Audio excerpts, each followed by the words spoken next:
Okay, but you let me watch TV yesterday. Uh-huh. And that's because you were sick. Ah, and what about that one time you let me watch it while we were going to Uncle Mark's? You're right, but that's because we were in the car for 5 hours. Does your learner ever do this? Whenever you make an exception, they suddenly register it as being the new rule all the time. And that's because our learners' brains don't actually register exceptions as rare one-time occasions. Because remember, again, they think in patterns. Their brain starts to encode it as, oh, sometimes this works. Ultimately, this becomes a new pattern for them, right? So what was once a never now becomes a sometimes.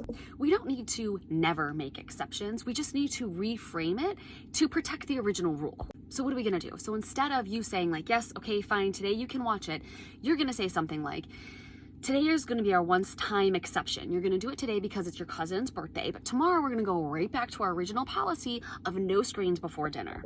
Now, let's be honest, that's not going to stop them from asking for it tomorrow. You're simply going to say, yes, yesterday was an exception. Today, we're back to our regular routine. We're going to test this new pattern based on the old pattern, because again, the once that was never became a sometimes and now is becoming a never again. They're going to be testing to say, okay, is this stable? Is this pattern now a never pattern?